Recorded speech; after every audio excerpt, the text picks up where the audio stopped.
Hi, I'm Gavin, and welcome back to the S.O.U.N.D Project.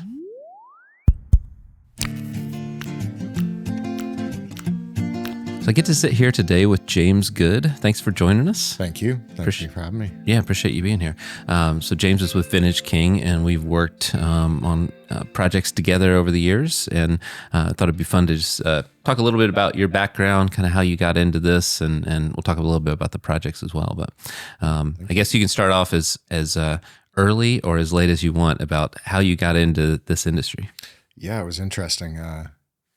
Was working in the food service, working in bands, things like that. And then an opportunity came up at Guitar Center in Hollywood, right on Sunset in early 2000s.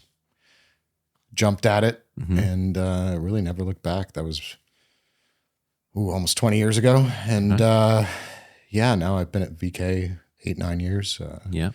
Focusing mainly on design, integration, large systems, studios, things like that. That's been my specialty. But worked at various different dealers throughout the years, but this has been my home for quite a while. Nice. Nashville, Los Angeles. And what got you into music? Are you a musician yourself? Yeah, guitar player. My family's in the music industry, so growing up around that seemed like a natural transition. Yeah. Every guitar player wants to figure out how to record themselves. So that was the transition.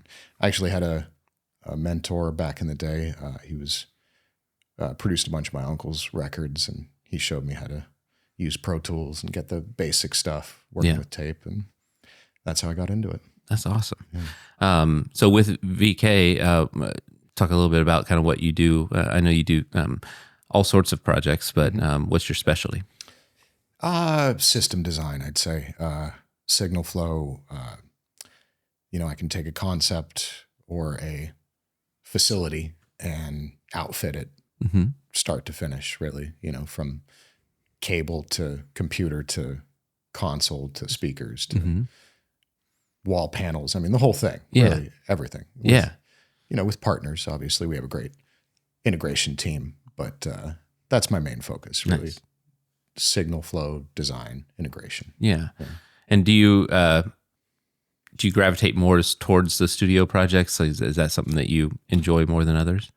I think I would prefer, to work in that environment, but home studios, larger facilities, but really wherever I can, find a solution for somebody, where they present a problem and we get to work through it. That's what I enjoy doing.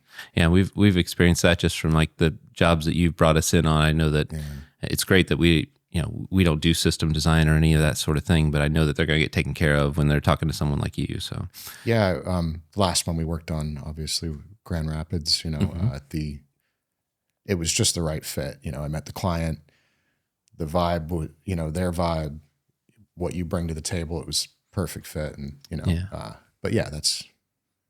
I qualify. I look for personality types and try and match them with people like yourself. We really appreciate that, especially that Studio 33.3 project. I've told on this podcast multiple times, actually, is the most meaningful project I've ever been involved with, and you brought that to us. So really appreciate you connecting us. And it just seemed like the whole team just fit really, really well. Yeah, I can't wait to go visit on site there. It's a beautiful thing. But that's what interests me or keeps me passionate about doing this kind of stuff is, seeing a project from the start to the finish. And that one in particular, I mean, did you go there beforehand? Did you? No, we met in Nashville. That's right. The whole crew came down and we did several studio tours. They visited some vendors.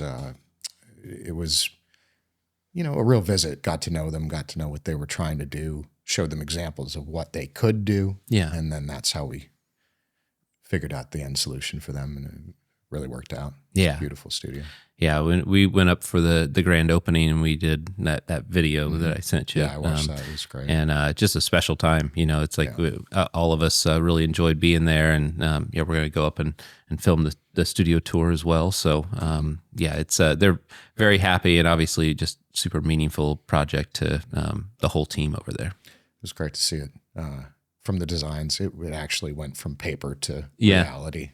Yeah, because I mean, we were involved, from the very beginning with you and on conference calls with them. And I think if you remember, like we only had a certain amount of space to work with at the start, but then they expanded and allowed us to take over another area of the building for the lounge and just really kind of made the space possible. So Yeah, it was great to really work with a space that had adequate room to put everything that you need, from a Right. utility closet to, multiple booths, beautiful control room, lots of space there. Yeah. So it's great to work with that. Yeah, there was very little limitations there. Like normally there's compromises with a column somewhere that you have to deal with and work around, but that just wide open space with tall ceilings and if we could do that, if you could just find more of spaces like that, that'd be. We got a few more. Yeah, a few more. There's a few more coming. Nice. So how much of your business is kind of word of mouth and referrals versus you kind of reaching out to other people? 99% is going to be referral. Really? Yeah, that's been it for about a decade or more for me.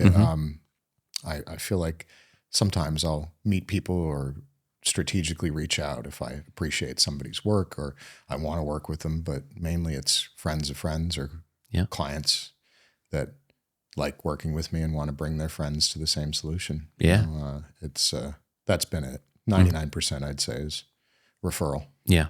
And recently you moved back from Nashville. from Nashville to 6 LA. years there. I grew up in LA, from Toronto originally, but 6 years. It was educational. I'd say that was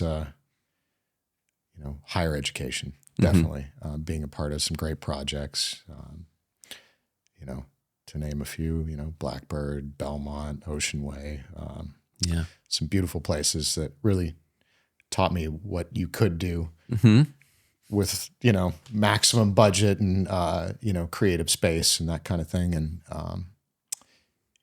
ran into all the issues that you're going to run into in a large facility like that. So when I encounter them now, it's been great to have that, that experience. But it was great 6 years. Nashville's a beautiful town. Yeah, I enjoy Nashville a lot. It's we're working on quite a few projects there right now, but it's did you find it moving back from Nashville to LA that kind of having to build up the client base around here? How much of your projects are in the LA area versus around the country? I'd say it's about 50-50. Okay. LA has always been a strong market. I cut my teeth here, so it's really where I grew up, and most of my clients that moved back and forth between LA and Nashville, we stayed together when I moved there, and picked up some clients that live in Nashville that move and work in LA. So, it's been great there. But it's definitely getting back into the market here. It's such a close community there. So, you can hit 6 to 10 studios in one day if you want, so here it's a little farther apart, 45 minutes. You can maybe do 1 to 2 a week. Yeah. Every time I come to LA, schedule. I think that I could hit 3 or 4 appointments a day. And it's like, that's not with depends security. on the day. Yeah. Not with the security. It Right. take a little while. You need a guest pass. You need the whole thing versus Nashville. I knew the receptionist. I knew, the studio manager, had an open invite. Yeah. So it's a little different, but, the home projects, the facilities, private facilities here, that's a lot of the business. Yeah. There it was remodeling properties. So somebody'd buy an old studio and they'd want to update it or remodel it. So it was an existing infrastructure. So that was a lot of the business there. Nice. So you say you're a guitar player. Is there a certain type of music you gravitate towards? Well, I'm a finger picker. So, Okay. I haven't picked up a pick in a long time. Yeah. So acoustic, which was great for Nashville. I bought a nice old Martin, things like that. But guitar has been my strong point. Bluegrass, folk, Nice. that's what I tend to play or Oh, try nice. to play badly. But Well, I'm same here. I'm kind of acoustic folk rock type of stuff, and then I go see the artists that I enjoy and say I need to go take some more guitar lessons. And I think for me it's been being passionate about other art like photography, painting, things like that. That's kept me busy. Okay, I help other people make music now, so there you go. It's my That's your outlet. yeah. when you work with people that are so successful, it can be a little intimidating to Yeah. continue the project and work yourself and assume that you're going to have some kind of success remotely close to that. So. Right. Yeah. For me, it's always just been it's more of a hobby and an outlet, but I have gone, like, I went and saw Gillian Welch and David Rawlings years and years ago. And I just like, the next day I booked guitar lessons again, I was like, I got to get a little better. Yeah. It just takes practice. Yep. The lessons will help, but I think really it's dedication. Yeah. A little bit of craziness if you're going to sit yeah, there right. and practice an instrument. And it's every just day. finding the time these days. It's, with work and kids and all of that, it's a little challenging. Yeah, I got quite the guitar collection, but it's keeps me happy. There you go. That's awesome.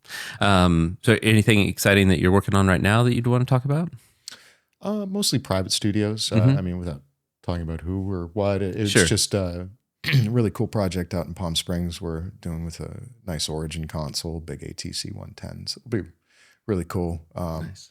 Doing another one at a very famous producer's house. We're doing a whole remodel of a room there with ATCs and big jail audio subs. It's going to be Nice. really cool. Frank Verschuren, my team, we're going to be integrating that in about a week and a half. Yeah. We're going to start on that one, but it's waiting on a 5-bay legacy audio rack from Lucian in Nashville. Okay. Yeah.